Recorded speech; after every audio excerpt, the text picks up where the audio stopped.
we see a lot of times is that, you know, someone has a pension plan. Yep. And I can tell you that, you know, a lot of times when they're talking to us about their pension and maybe they've made their pension election already where they've decided how they're going to receive that pension, they can't tell us or remember if they took life only or if they left a survivor benefit on that pension, meaning, you know, if something happens to that person, does the surviving spouse get, you know, half of the income? Do they get all of the income? Do they get none of No, the right. income? Right.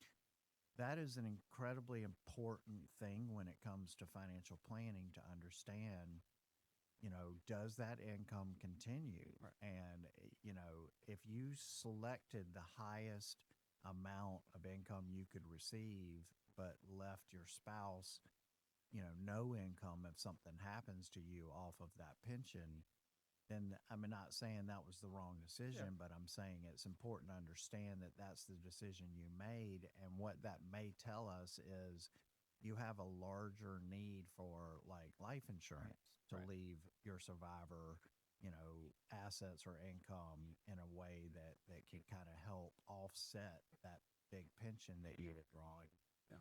And so that decision is a critical decision if you are making that pension election decision and you are confused and you're not really sure what to do and you're not sure how, you know, what's the best choice for you and your very specific situation, that's exactly the type of thing that we can help you think through and that we can model out and to really take a deep dive on and to make sure that you make the right selection that's going to fit your needs the best.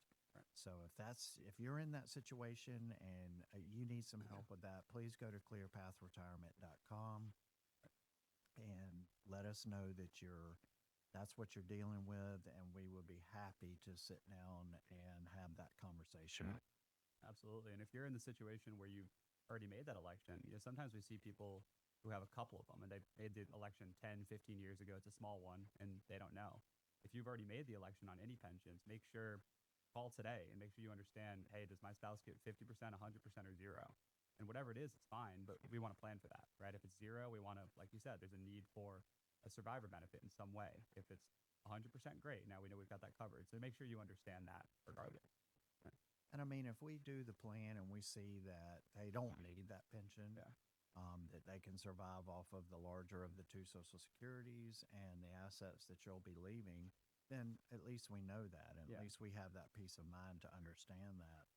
Without understanding that, it's just going to cause a whole lot of anxiety and a whole lot of sleepless nights trying to figure out, you know, if you're going to be okay. And so we can help you with that.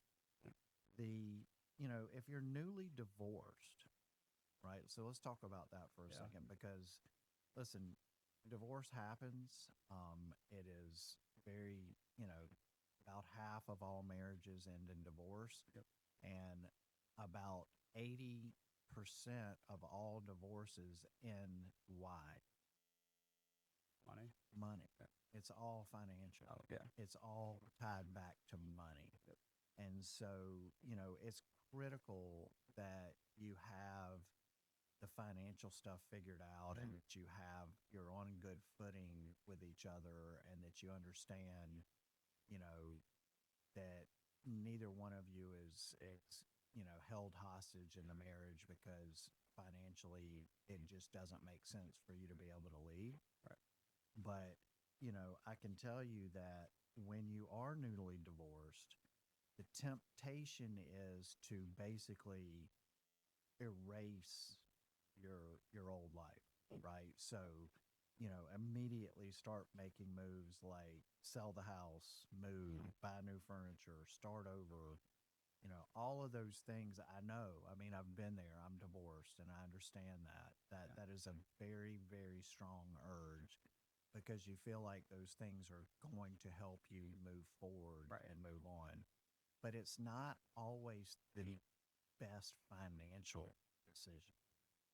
And so if you're feeling that way, if you're going through a divorce and you're feeling that way, and you're feeling anxious about, moving on with your life and creating a new and exciting life for yourself outside of that marriage, you know, get with a financial advisor before you start making drastic moves and doing those sort of things because we can often maybe it is fine, Yeah. maybe you do Right. have the assets to do those things, but maybe you don't.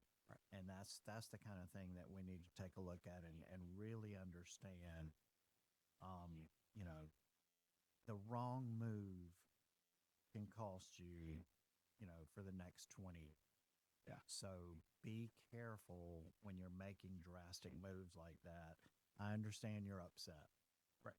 I understand you're hurt. And it feels like the right thing to do. And, we've all been there. Yeah. Thankfully, Mitch hasn't yet. Knock on wood. I hope you never do have to go through it because it's really devastating. I'm sure. There's not, there's not a lot of difference between losing a spouse through divorce and losing a spouse through death. I Yeah. mean, either way, you lose them. And sometimes losing through divorce can hurt even worse in a way because you know that that person is somewhere else living a different life, possibly with someone new or whatever the Yeah, case there's may a million. be, and Yeah. those things Yeah. those things hurt, That will and get you. they really do, and it can cause you to really make some poor financial. Right. And that's what we don't want. We want you to be slow and steady and deliberate and make really good logical financial moves, and you can get there, but you Yeah. just need to take your time and be smart about how you do that. Yeah, absolutely. I mean, that's one of the best benefits of having someone to come talk to, right? Having, almost that counseling in the way to say, hey, look, we understand how you feel. We can't give you professional guidance on the emotional side, but let's address this side, right? And kind of piece the two together and talk through it. And it's nice to have someone to come talk to that about. Yeah. Yeah, and I mean, a lot of times, one of the things that we've seen when it comes to Social Security is you can claim the survivor benefit as a surviving spouse at age 60. Mhm. And people miss that all the time. They do. The earliest that you can claim Social Security in the normal realm of things is 62. Yeah. But if you lose a spouse and you're under the age of 60, you can potentially go ahead and claim survivor benefits at age 60. And a Right. lot of people need to understand that because that can be a huge financial impact if you can start getting a check coming through the door at 60 as opposed to 62. It is. And there's a huge, there's one remaining trick left with Social Security. 10 years ago, you used to be able to take, the spousal benefit and let yours roll up and switch later. You can't do that anymore, but you can with the survivor benefit. Yeah. So you can take, you can take the survivor benefit at 60, right? If you're around that age and you've lost a spouse and you're married 10 years, you can take the survivor benefit at 60, let yours roll up to full retirement age and then switch. It's like one of the last methods we have to do that after they repealed the old one, but you can still do that. So you can switch between the survivor benefit and your own benefit, which is a really good strategy. If your benefit, your on your own work history, outgrows the survivor benefit by age 70, which is more than statistically speaking Yeah. should do By 70, right? by 70, Right. no doubt, then you can switch from the survivor benefit that you locked in at 60 Yeah. and over to the higher benefit at age 70. And most people just want, if you don't know, you don't know. And we always talk about Social Security is not going to tell you that, right? They're just going to say, oh, you want to claim? Sure. They're not going to tell you how to optimize it. So, Yeah, and I think another thing that people miss is, when their ex-spouse Oh, yeah. passes away. oh, yeah. So a lot of times, what people don't realize is if your ex-spouse dies and you were married at least 10 years and you aren't remarried before age 60, you can claim a survivor benefit on their record up to 100%, just like the widow. This is one of the most overlooked benefits in retirement planning.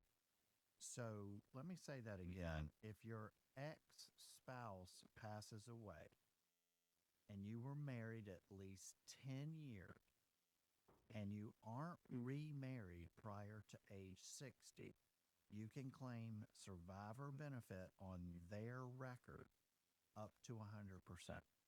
So, very, very important to know, very, very overlooked when it comes to retirement planning. So, if you've never thought about claiming against your ex spouse, you certainly can do.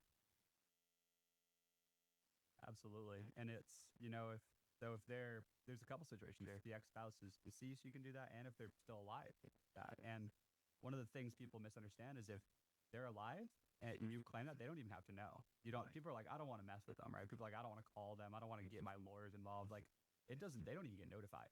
Like, you guys were legally married 10 years. The court sees it that way. The IRS sees it that way. That benefit's as good as yours. But it doesn't even involve them.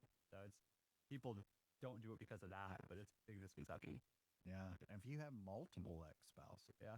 and you were married to multiple people for over 10 years, Yep. you can pick the highest. Yep. So you can pick the highest benefit. So if one of your ex spouses made really good money, you probably want to go with that one. Right. Got to check how they're all doing. Right.